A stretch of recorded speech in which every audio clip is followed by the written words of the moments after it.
right. All right, and we are live, my friends. So this is Steve Martell, and I'm here with my good buddy, Ryan Biberdorf, out of, do you want to share with everybody where you're from, buddy? Yeah, Regina, Saskatchewan. Regina, Saskatchewan. Where the hell would an American be able to find Regina, Saskatchewan? Right north of North Dakota. Right north of North Dakota. Fantastic. I don't think you're exciting everybody with that statement, but No, right in the middle of nowhere. Here's what I want to be able to share with everybody, though. This gentleman is in the middle of nowhere, and he is making things happen in real estate. So basically, the silver lining is, if this guy can do it, everybody else can. So, hey, buddy, talk to me about your business, man. How long have you been in real estate? Well, I've been in real estate 18 years and built a good clientele base. Fantastic. Now, I do want to apologize for everybody here in my background noise because I, as a very good coach, had completely forgotten about our call with Ryan this morning. And I ended up being in a coffee house here. So I hope you can hear me properly, Ryan. Yep, I can hear you fine. Good. So I'm imagining everybody else can as well. So here's what I want to do, buddy, is just do a quick recap on the system that I teach for any business owners, right? So this is applicable for you being a real estate agent and, running an planning on opening. Actually, I won't say that. Nothing. And it's very, very powerful for any business owner. So it doesn't matter if you're running a real estate business like Ryan is right now, or you're running a business that is selling some tools, selling some products, or if you're a financial advisor selling any kind of services. So it does not matter. So you, Ryan, have seen me talk about this quite a few times now, but I just want to refresh everybody's memory that there are 5 fundamental systems that any business needs to have to be able to thrive in the 21st century. So number 1 is authority positioning. Number 2, so authority positioning is to be able, especially in real estate, this is one of the worlds where in America right now, we know that there's over 2 million real estate agents. So put yourself in the consumer's shoes. Why would I choose you in a pool of 2 million realtors? It's absolutely insane how everybody just looks the same without standing out. So the first thing is to identify a way for you to be able to stand out above and beyond all of your competition, so that not only does it make you look like an authority figure, but more importantly, it actually allows you to have your clients beg for your services. So it's very important to do that. And that's what I want to focus with you today, Ryan, so that we can start creating a plan of action so that you're either on Facebook Live or you're doing videos or we're writing some content, right, so that we can really differentiate you from all of the other realtors that are in your town. So in your town right now, Ryan, how many realtors would you say there are? Just over 500. 500 realtors. Okay. So now on the consistent marketing. Okay. So number 1 was being an authority figure here. Number 2, we want to be able to run consistent marketing so that you can generate good quality leads. So obviously you've outsourced your marketing to No Hype, which is one of my companies, and that's been doing all right. I mean, just over the weekend, how many leads did you get? I think I got 4 or 4. Yeah, 3 or 4 over the weekend. Yeah, 3 or 4. Okay, excellent. So we'll talk about that in just a minute. So again, you could probably hear some other companies that will generate you 25 leads, but poor old Ryan here doesn't have time to call 25 people because they had nothing better to do over the weekend.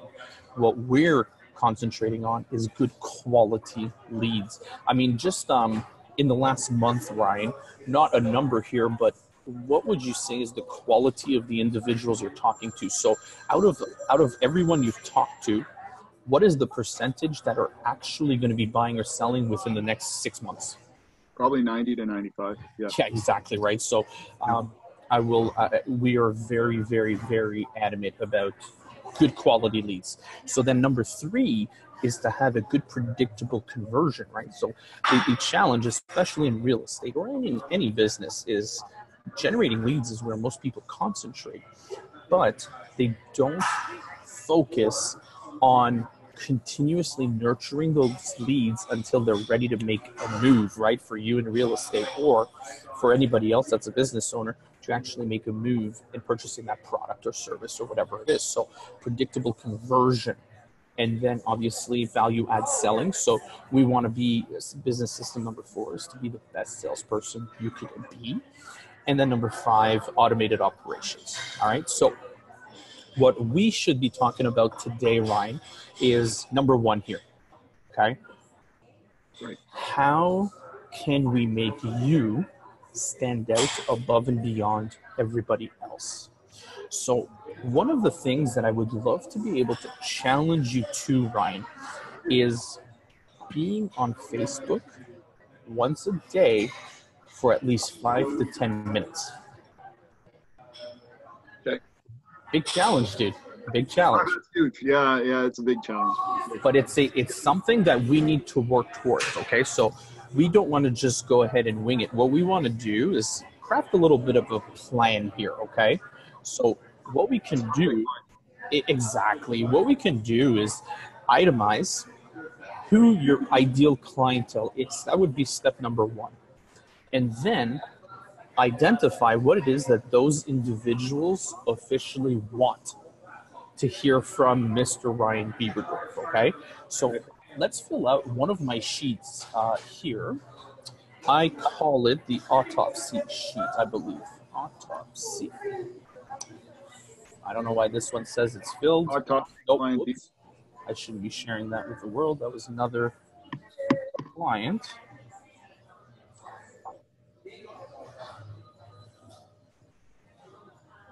Let me see if it's this guy here. Sorry, Ryan, I was half prepared here. So this guy here, okay? Yeah. So let's do this. Let's just concentrate on looking at this guy. Unfortunately, I can't fill it out. Client autopsy. Why? Who's your favorite client? Give me a second here, man. Well, that's your avatar. Oh, no, that's not what I want to do. So even before we do who is ideal, our ideal avatar, yep. My goodness, I want to be able to identify, if you've been in business for 18 years, you kind of know who you like and who you don't like, right? So here, unfortunately, I just can't find it here. Okay, we will just look at it then without filling it out here live. Okay. Client autopsy filled. No? Where are you seeing that? 5 down. No, that's the one I keep opening and it's somebody else. Oh, so it's somebody already filled out, yeah. Yeah, that's the one I keep popping up. Here, I'll do one of our other clients that I just saw popping up here. This is printable. That is definitely not what I want. My goodness, see? You don't need to make your Facebook Live super cool. Oh my God, is this gonna stop opening?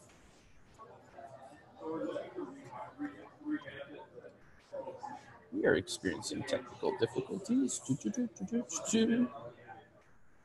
If it's the same one that opens again, I'm gonna freak out. There we go. Okay. Cool. We got it. Hey, that's me. Okay. I want to download this bad boy. Where's the download guy?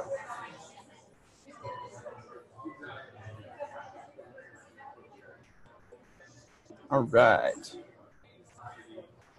So here, Coffee House Internet's not that bad. All right, buddy.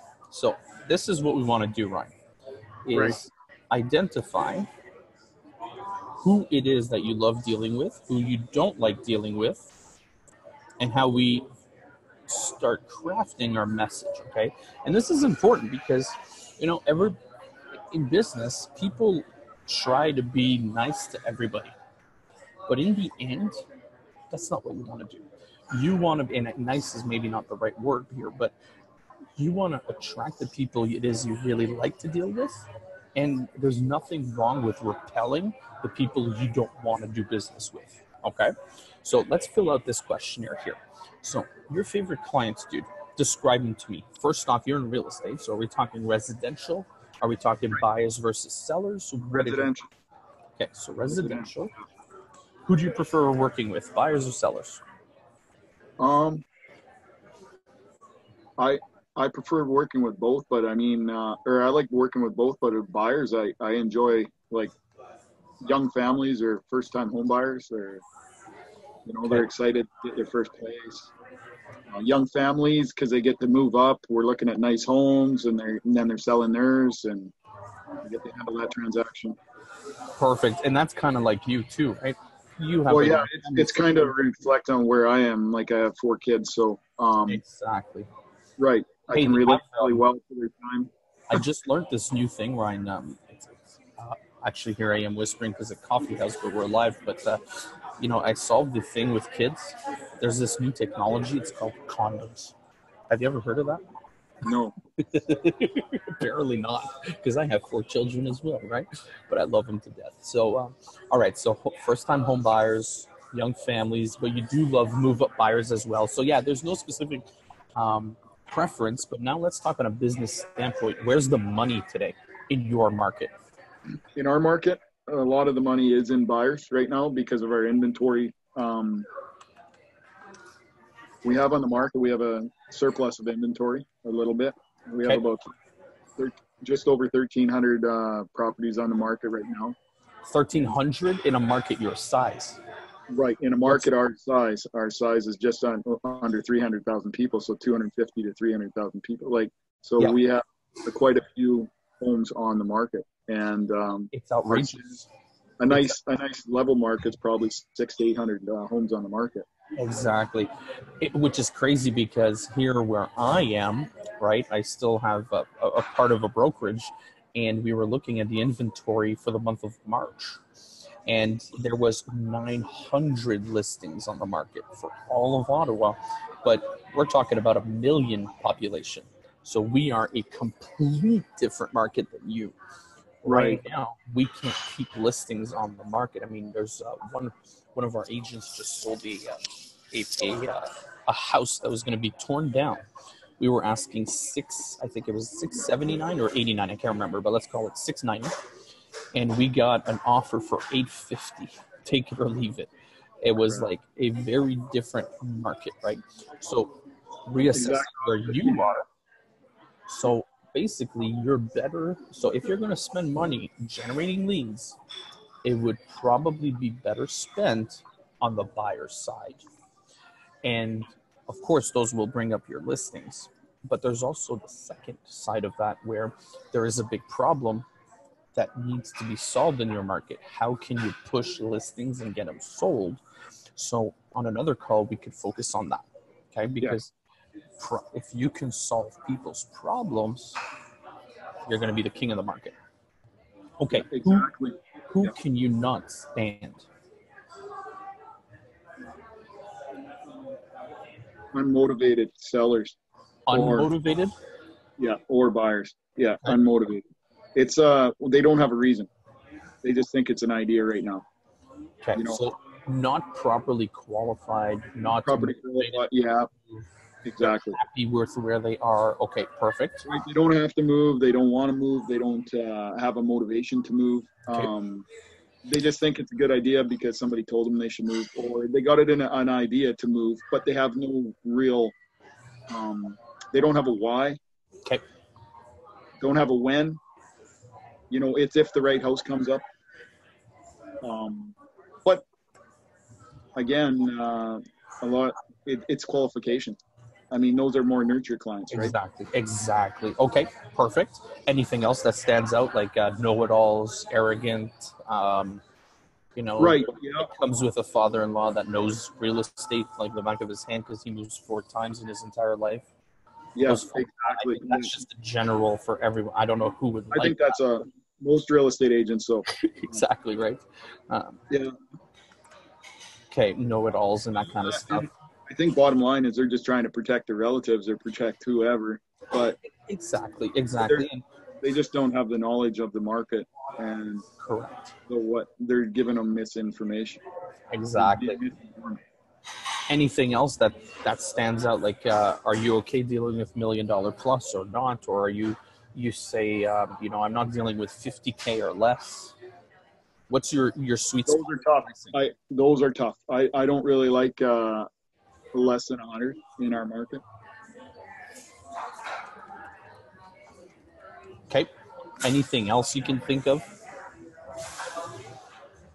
No. Okay. No problem, dude. So who are your most profitable? Another one right now, a tough sell right now. And I deal with the clients, but another tough sell right now is condos, because we have about like 400 condos on the market, and all the builders came in and they, ruined it. They kind of overbuilt. So exactly. Yeah, I know for a fact your market's really tough on that, but all of Canada's like that, right? Everybody thinks, oh my goodness, real estate's been hot forever, so let's start building condos. But now it's becoming overbuilt. And the challenge that's happening, especially where you are, because you're close to oil country, is you'll get these big guys coming in and building, and they don't care losing money, because in the end, if I just made $100 million in my refinery, that means I'm going to have to pay at least $30-some million in taxes. So if I take that $30 million right in December, spend it all on building out a project that may or may not fail, it don't matter, because it's going to be a loss on my books anyways. I might as well try than give up and just pay the government, right?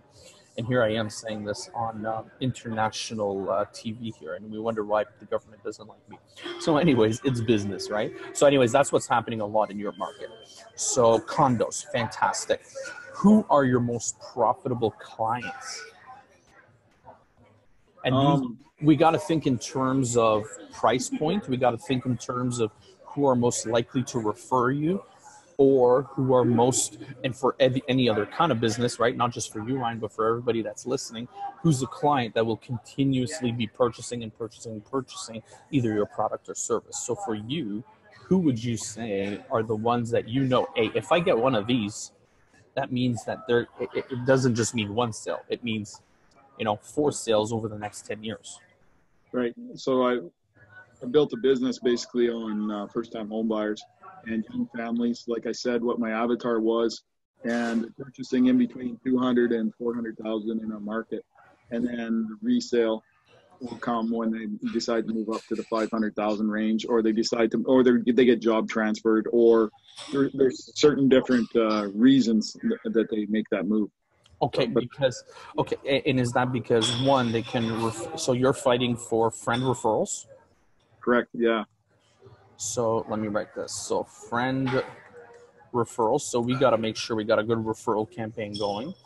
And then you've got, in 3 to 4 years, most likely to move up. Right. Fantastic. Okay.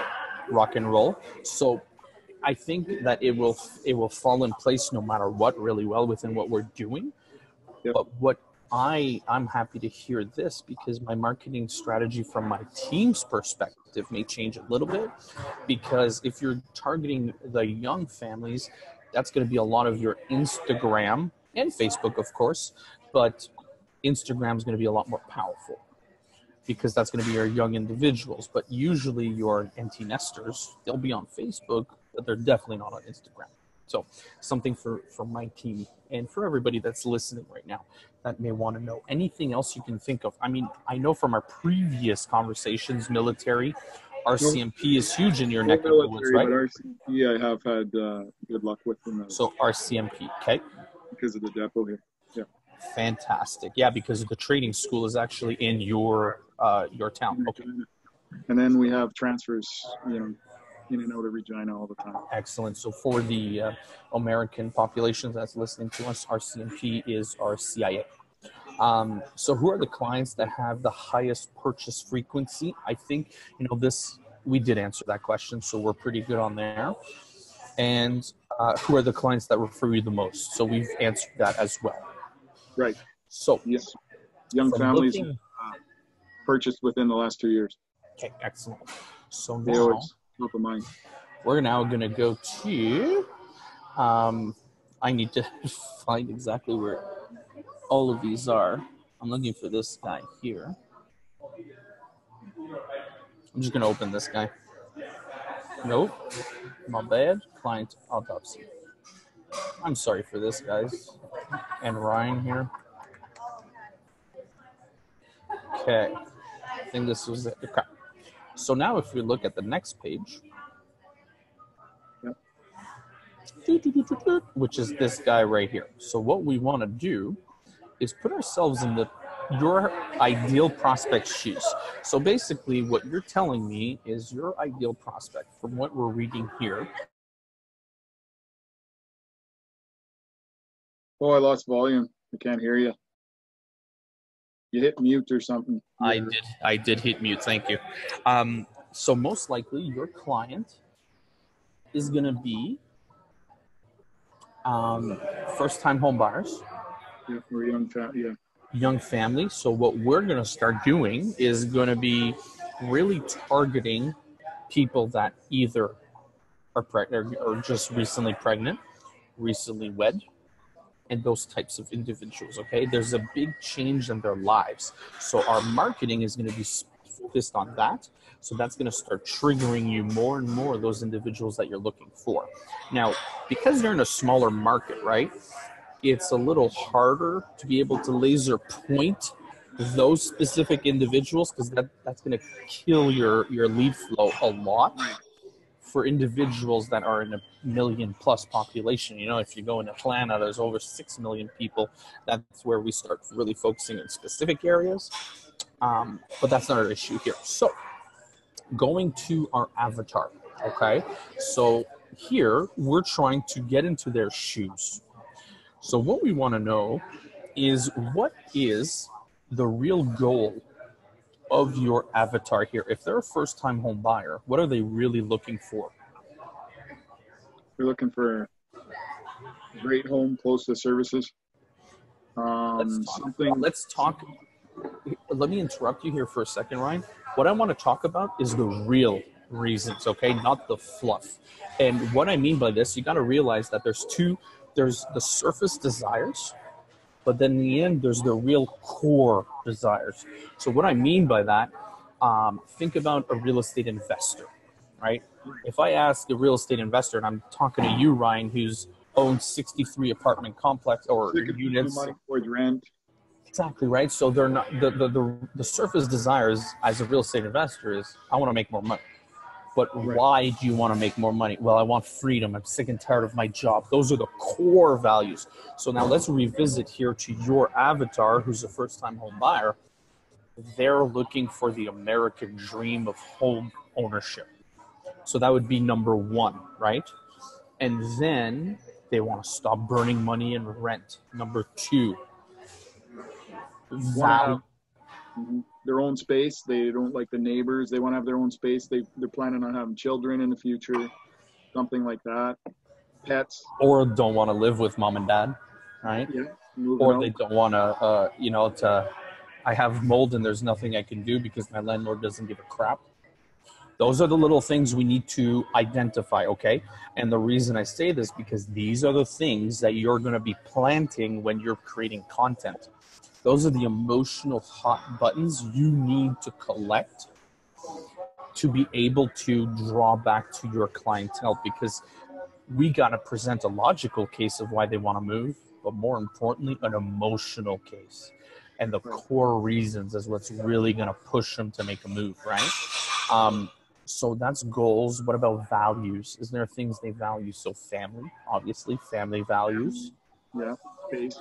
They value their, freedom and their finances. Exactly. Okay.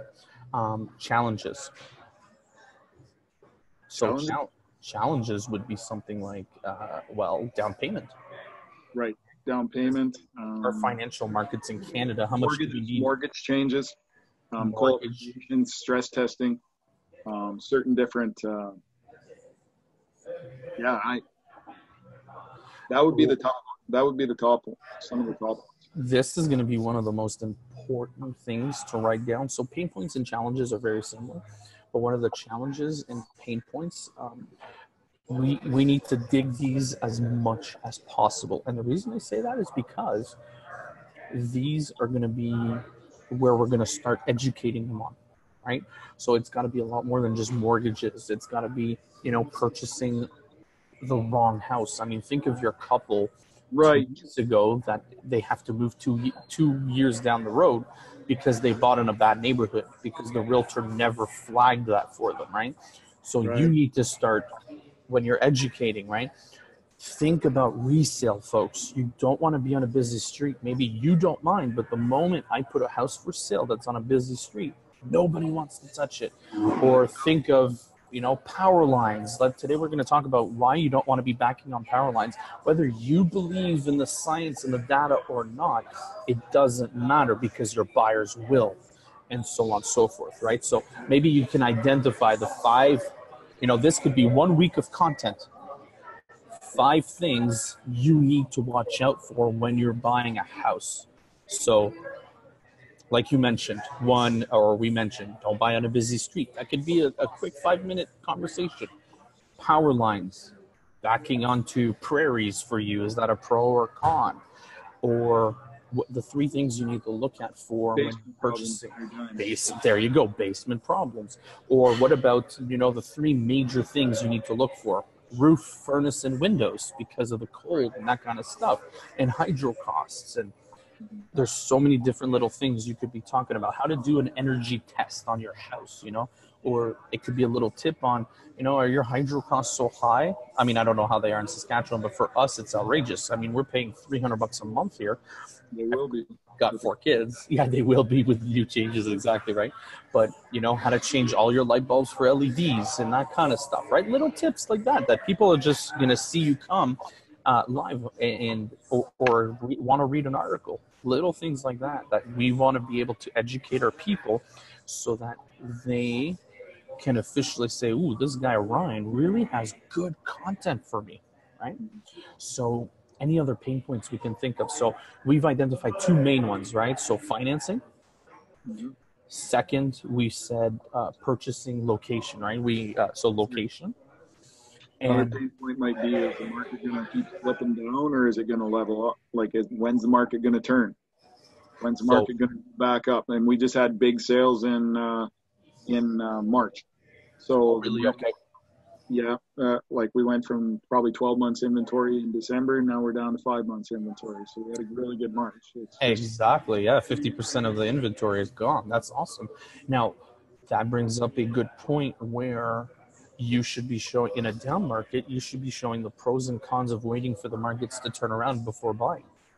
Because it'd be a very simple case of saying, okay, you're waiting for the markets to turn around, but how much money are you losing, guaranteed, giving it to your landlord, versus maybe the markets will go down, but at least it's your house, it's your equity, and so on and so forth, right? Right, correct. So there's many tiny little things that we can. So right now we're just creating our content calendar of how we're going to start educating individuals, right? So if we go down here, now this is more for the marketing aspect. How do we find these people? So we're trying to identify what kind of books do these people read? What kind of magazines are they reading? Well, if they're first-time home buyers, and it has nothing to do with real estate. This could be, they're subscribed to let's say, a magazine for new babies. They like Toys R Us is out now, but baby stuff, or they like this wedding magazine, or they're reading this whatever they could potentially be reading. I don't want to focus too much on that because we're obviously running your marketing. I don't want to waste your time. And objection in the role. This is something that's kind of important to know in your industry, because we could generate a lead and he says, yes, I want to meet, but in the end, she's the one making the decisions. So we got to make sure within our scripts when we're talking to people, we're talking to the right person. Right, that all decision makers are at the meeting. Exactly. Everybody that's part of the decision shows up, and that could include an in-law, right? If my father-in-law is really involved, Make sure they're involved today, because I remember 15 years ago when I was a realtor, there's nothing worse than spending, the last 3 months showing 40 homes, and then father-in-law wants to see the one you're going to buy. And he has no idea of prices today, and he thinks it's too expensive, but he hasn't been educated in the whole process. And I can see you having a story about that because you're laughing. Well, it happens to everybody, I think, in the business. Yeah. Exactly. So it's just our decision. We get that story quite a bit. It's just our decision. And then right at the last moment, oh, can we go see the house one more time? I just want to bring mom and dad. Exactly. They're in the decision process, but they haven't seen 5 houses that they discarded because of certain reasons, and now they pick this one because it's the best value for the dollar. Yep. Now they go ahead. And you got to start the whole damn process over again. Yeah, exactly. And they're coming to every house from then on. Exactly. So let's look at this last one here, because this is what's going to help you build out your content calendar, okay? Yeah. So basically, branding sell here, ignore this. This is explained more for the business world, but in what you're doing right now is the direct message you're trying to deliver right now. So our voice and the content we're going to create is going to be geared towards young families. So basically here, we're going to fill out young families. So here, categories that a young family will attract, okay? And this here, I'm going to use, me, man, you've known me for 7-8 years now. I'm a very extremist in my examples. But let me use a website that it's getting over 12-15 million hits per month right now. And it's called The Chive, okay? CHIVE. And it's only for men. And this website, what most people do not understand is it was actually built. The Chive is actually a beer brewery. So they do beer.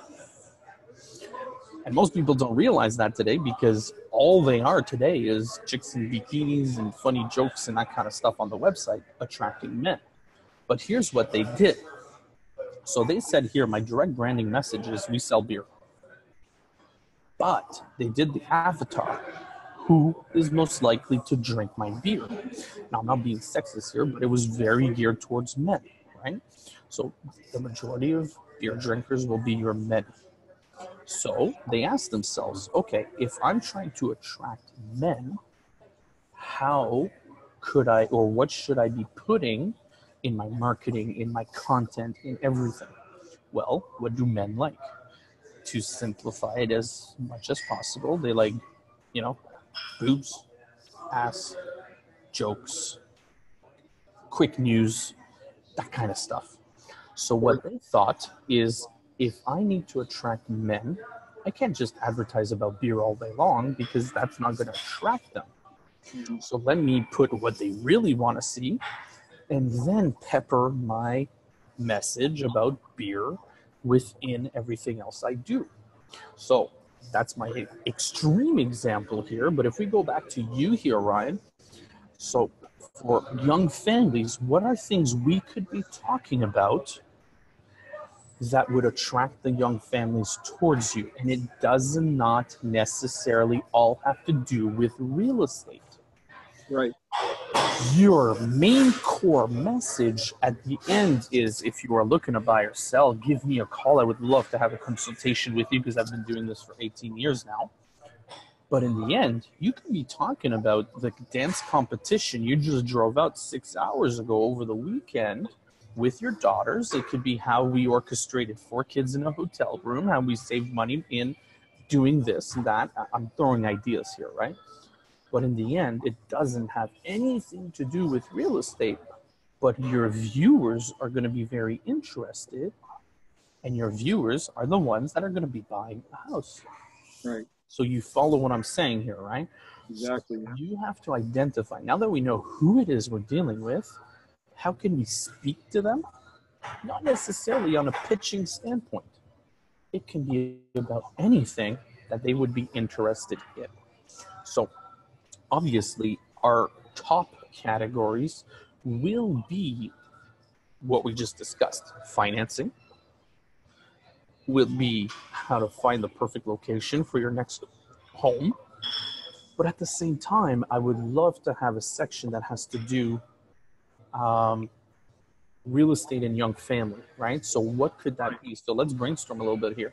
So local businesses like the trampoline park or Laser Quest or sports or, North Regina Little League baseball or. I love that. Things to do with your kids. Right. I love it. So that would be, you're a coach of a hockey team, right? So you could be talking about that. Are the playoffs over yet? Yeah, they're done. Yeah, We're done. Okay. The baseball. Okay. Exactly. Now you're getting into baseball. What else to do when you're in Saskatchewan and hockey's over? That could be its own. Baseball and rugby now. Rugby's getting big. There you go. Or not rugby, lacrosse. Lacrosse, perfect. So in the end, you could start talking about that and that kind of stuff. Okay, so think about that when you're doing this content strategy, because again, being an authority figure, the moment you stand out because you're out there, people will naturally gravitate towards you, period, right? So that, and then, okay, so that's category number 2 if we're looking at the screen here. So right now we've identified location, we've identified financing and what to do with a young family. But there was a fourth one we had said, you had mentioned, and I'm not writing it here because I'm wasting my time trying to find the documents, but there was another one you had mentioned. What is sports, or what do you mean? For real estate, whatever. Main points? Good topics. Yeah, so the idea like here. If the market's changing. Oh, yeah, that's right. The number 4 that we had identified is how to purchase a good deal in a down market. Right. And in that category, then we can start talking about the worst thing you can do is wait for the markets to get good to purchase. That kind of stuff, right? Yeah. So in category number 3, now that we got 4 main topics, then you want to split off 100 mini things you could be talking about for each of those 4 categories. Right. So example for sports and kids. Well, you could be talking about baseball and the league and where to register and what time to do it in. You can be talking about, where to go dine with your family for free on Mondays and whatever, man. You could talk about, then of course we said lacrosse. You can talk about the best fields to bring your kids on a Friday night to burn energy before the weekend. You can talk about, whatever, man, young family stuff. Where's a good dog park for your family? Yeah. But so basically, we're trying to get as many topics as possible without ever running out of things to talk about. Okay? So I'm going to go back to what we originally talked about here. I'm going to challenge you to a 30-day Facebook Live challenge. Be live every single day for the next 30 days for a minimum of 5 minutes. 5 minutes. I can see your uncomfortable reaction, but just do it. And here's a few things, okay? So the first thing is, number 1, repeating yourself is not a problem. So if you talked about dog parks today and next week you got nothing else to talk about dog parks again, because you're not going to have the same people at any time and point, okay? Number 2, I know you have an audience, but if somebody is listening to us and saying, well, Steve, I don't even have anybody right now on my Facebook, how am I going to do this? Let me share with you a secret. Followers mean shit today. Because Facebook now's algorithm is not about exposing your content to your followers. It's about exposing your content to people that will engage with it. So you could have 1 follower, your wife. It doesn't matter, because if they see today you got 10 people over the next 24 hours, because when I go live, there's never more than 5 to 10 people on it. But if I look 24 hours later, it shows that there was 5 to 6 to 700 people on. Well, if you're consistent in posting, they're going to say, okay, well, there's an average of 100 people per day. And tomorrow it's going to be 110, because they keep widening the net of people they think will start liking your message. And that's all you want to do, is you just want to be in front of them. And here's the cool part. How much does it cost you? Zero. I don't want you to boost it. I don't want you to put money towards it. I literally want you to go live and say, blah. And the core message at the end is important. And that's what we got to craft here. All you got to be doing is, hey, I would love to have a conversation with you. If you're thinking of buying or selling in the next year, don't make a mistake. Give me a call and I can avoid those costly mistakes for you. No cost, no obligations. Don't worry about it. Go to, Biberdorfconsultation.com or something simple like that. But it's always the same consistent message you're putting through, even if you're talking about dog parks, even if you're talking about, hey, I went to Boston Pizza today, because it was free for kids and blah, blah, blah. And the wife and I haven't gone out for a long time. So you got to try it if you're in the area, blah, blah, blah. It doesn't matter. Put some stuff out there, right? Now, I will want to talk to you a little more on our next call on how to do it and that kind of stuff. So here's what I'm challenging you to do. To get ready for our next section, put a 30-day calendar together. Okay. So here's what I use, man. I use an app on my phone. It is called Mindly. Okay, so MINDLY,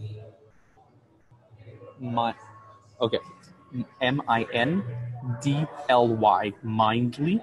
It is free on your phone. And what it does, and I apologize because I can't share my cell phone right now the way that let me see if it goes horizontal. No. So if you take a look here, man, okay? So this is my map. So what it is this is the big one in the center. It says business course, okay? So for me, I'm trying to attract business owners. What are my 5 main categories? It's hard to see here, but it's exactly what I showed at the beginning of this call. Authority building, lead generation, conversion, sales, and automation. Okay?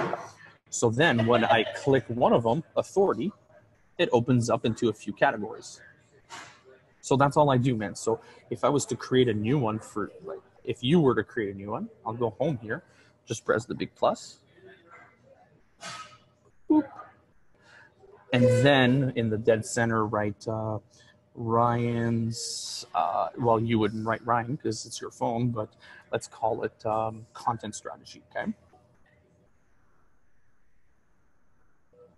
Ryan content strategy. And then you see how there's a bunch of little pluses? Yep. So you're gonna have your 4 to 5 categories that are your main subjects. Sports and kids, right. Buying in the right location, financing, buying in a down market. We have 4, okay? So just have your 4. And then so let's say financing. It shows up as a bubble. And then here's what's cool with the app, because you can't sit down and just think, right? You'll be driving your car one day and then, I got an idea. Write it down immediately, dude. So you go in, you say for financing, I want to talk about boom. And then you put all your ideas and keep going and going and going. So that's how I do my content. But dude, you can go old school. Look at this. This is my notebook. Sometimes I do it old school and I just write it all down like this. So it's really whatever you want to do, dude, however you work. It's just that sometimes I don't have my notebook with me. So I like having it on the phone. But every time you got a new topic you'd love to talk about, man, write it down. And then when you're out of ideas for Facebook, boom, pop it on. And then so the strategy here is very simple, okay? Go live, talk. Then when you have the cash flow, we're going to start getting those transcribed to be able to post in articles on your website so that Google starts liking it. But then we're also going to post it on YouTube. We're going to post it on LinkedIn. We're going to post it everywhere. This is the Gary Vee content strategy. Right. Record everything you do and repurpose everywhere. Right. That's what we're doing. Yeah. And that's how you become king of any market, dude. Right on. Any questions? None.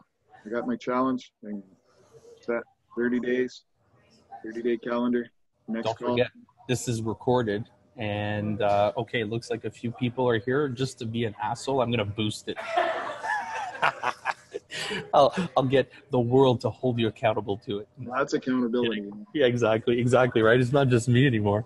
So anyways, dude, that's about it, my man. And thanks for the reminder for a call. Next Monday, I will make sure to put it in my schedule right now. And we'll talk a little bit about, so here's the deal. So your 2 homeworks. Number 1, write that content list. Yeah. Okay. Number 2, I want you to go live at least twice by next call. No problem.